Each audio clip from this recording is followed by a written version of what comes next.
कार्तिक मास व्रत कथा महात्म्य चौथा अध्याय। कार्तिक मास व्रत कथा के चौथे अध्याय में भगवान ऋषि सूत जी नारद जी को आगे बताते हैं कि भगवान मछली के समान रूप धारण कर विंध्यवासी कश्यप ऋषि की अंजलि में आ पहुंचे। मछली ना तो कमंडल और ना ही तालाब में समा रही थी। यहाँ विस्तार से पढ़ें कार्तिक व्रत कथा का चौथा अध्याय। नारद जी बोले, ऐसा कहकर विष्णु भगवान मछली के समान रूप धारण कर विंध्यवासी कश्यप ऋषि की अंजलि में आ पहुंचे। कश्यप ऋषि ने दया करके उन्हें अपने कमंडल में रख लिया। जब वह उनके कमंडल में समा न सके तब उन्हें कुएं में डाल दिया। जब उसमें भी वह मछली न समा सकी तब उसे तालाब में फेंक दिया, और जब तालाब में भी न समा सकी तब उसे समुद्र में डाल दिया। वहां भी वह बढ़ने लगी। इसके उपरांत उस नारायण रूपी मत्स्य ने शंखासुर को मारा। तत्पश्चात उस शंख को हाथ में लेकर बद्रिकारण्य में आ पहुंचे। बद्री नारायण में सब मुनियों को बुलाकर आज्ञा दी। विष्णु भगवान ने कहा, पानी में इधर उधर फैले हुए वेदों को ढूंढो। शीघ्र ही आप लोग रहस्य युक्त वेदों को जल से निकालकर शीघ्र मेरे पास ले आओ। इतने काल तक मैं देवताओं के साथ प्रयाग में ठहरा हूँ।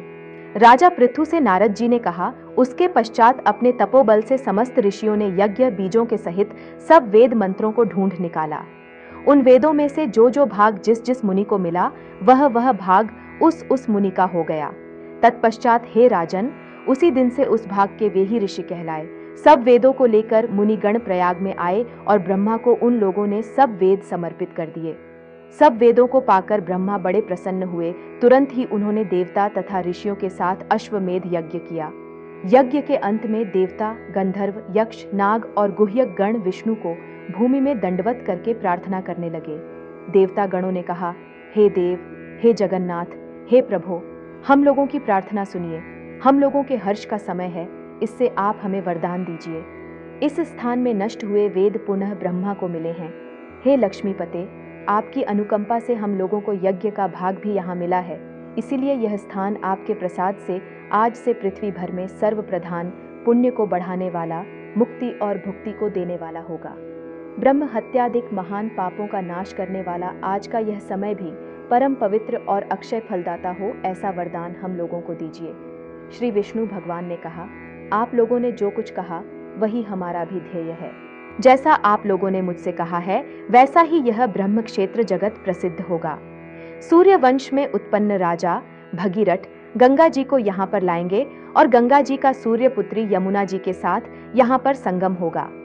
आप लोगों तथा समस्त ब्रह्मादिक देवताओं के साथ मैं भी यहीं पर रहूंगा और यह स्थल तीर्थराज के नाम से प्रसिद्ध होगा। यज्ञ, दान, व्रत, हवन, जप और पूजादिक कृत्य यहाँ पर सदा अनंत फल देने वाले और मोक्षदायी होंगे। 7 जन्मों के लिए हुए ब्रह्म हत्यादि महापाप भी इस तीर्थराज के दर्शन मात्र से उसी समय नष्ट हो जाएंगे। जो बुद्धिमान मनुष्य मेरे सन्निकट तीर्थराज में शरीर त्याग करेंगे वे मेरे ही शरीर में मिल जाएंगे, फिर उनका पुनः जन्म नहीं होगा। जो प्राणी यहाँ अपने पितरों के उद्देश्य से श्राद्ध करेंगे उनके पितर साक्षात मेरे समान रूप वाले हो जाएंगे। यह समय भी समस्त प्राणियों को महापुण्य फल देने वाला होगा। जो लोग इस तीर्थराज में मकर राशि के सूर्य माघ में स्नान करेंगे उनके समस्त पाप विनष्ट हो जाएंगे। मकर की संक्रांति होने पर माघ मास में प्रातःकाल स्नान करने वालों के केवल दर्शन मात्र से सब पाप विनष्ट हो जाते हैं, जैसे सूर्य के तेज से अंधकार का नाश हो जाता है। माघ के महीने में मकर की संक्रांति के होने पर स्नान करने वाले प्राणियों को मैं सालोक्य, अपना, लोक, सामीप्य, अपने समक्ष, सारूप्य, अपना सारूप, इन तीनों मुक्तियों को प्रदान करता हूँ। हे मुनिवर, आप लोग मेरे शब्दों को सुनिए। मैं सर्वत्र व्याप्त रहता हुआ सर्वदा बद्रिकारण्य में निवास करता हूँ। अन्यत्र सैकड़ों वर्ष तप करने पर जो फल प्राप्त होता है वही फल यहाँ एक दिन में मिल जाएगा। जो महानुभाव मेरे उस स्थान बद्रिकाश्रम का दर्शन करेंगे वे जीवन मुक्त हो जाएंगे और उनके समस्त पाप नष्ट हो जाएंगे। श्री सूत जी बोले कि इस तरह विष्णु भगवान उन सब देवताओं से कहकर ब्रह्मा जी के साथ ही अंतर्धान हो गए और इंद्रादि देवगण भी अपने अंशों को वहीं छोड़कर अंतर्धान हो गए। जो कोई प्राणी इसे शुद्ध मन से सुनेंगे अथवा सुनाएंगे वे तीर्थराज प्रयाग और बद्रिकारण्य जाने के समान फल को प्राप्त होंगे।